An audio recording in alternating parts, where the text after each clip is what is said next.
Chapter 32. After these things and the establishment thereof, Sennacherib king of Assyria came and entered into Judah, and encamped against the fenced cities, and thought to win them for himself. And when Hezekiah saw that Sennacherib was come, and that he was purposed to fight against Jerusalem, he took counsel with his princes and his mighty men to stop the waters of the fountains which were without the city. And they did help him. So there was gathered much people together, who stopped all the fountains and the brook that ran through the midst of the land, saying, Why should the kings of Assyria come and find much water? Also he strengthened himself, and built up all the wall that was broken, and raised it up to the towers, and another wall without, and repaired Millo in the city of David, and made darts and shields in abundance. And he set captains of war over the people, and gathered them together to him in the street of the gate of the city, and spake comfortably to them, saying, Be strong and courageous.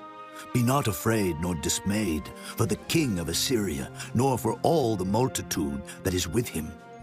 For there be more with us than with him. With him is an arm of flesh, but with us is the Lord our God to help us and to fight our battles. And the people rested themselves upon the words of Hezekiah king of Judah.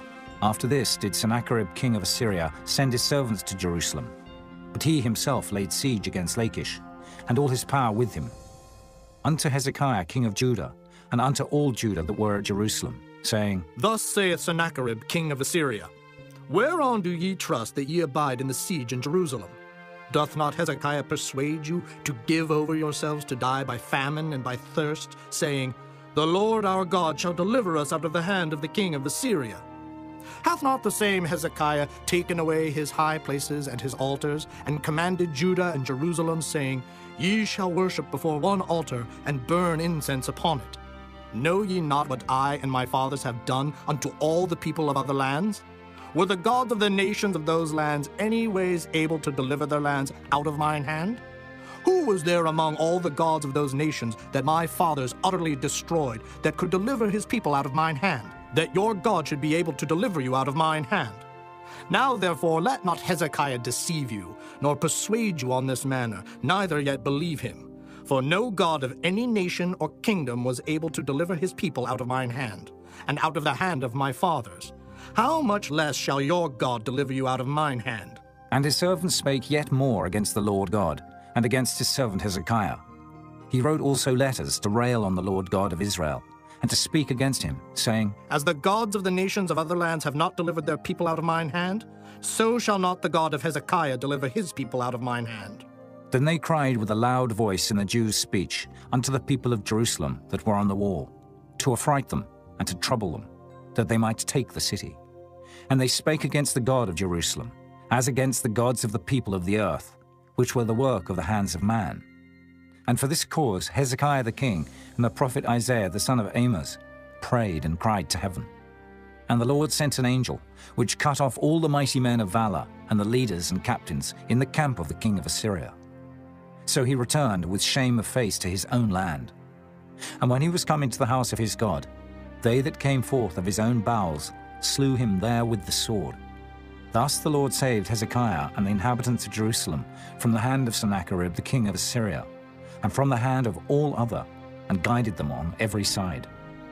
And many brought gifts unto the Lord to Jerusalem, and presents to Hezekiah king of Judah, so that he was magnified in the sight of all nations from thenceforth.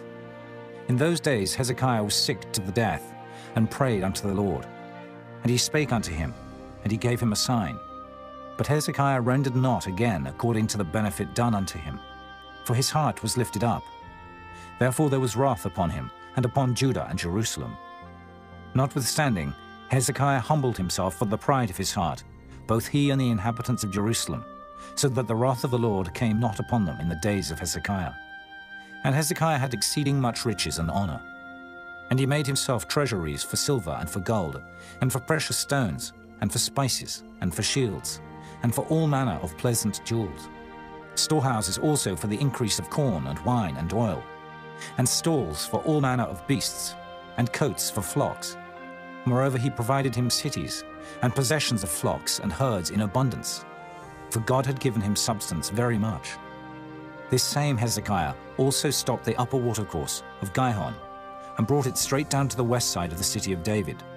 And Hezekiah prospered in all his works. Howbeit in the business of the ambassadors of the princes of Babylon, who sent unto him to inquire of the wonder that was done in the land, God left him to try him, that he might know all that was in his heart.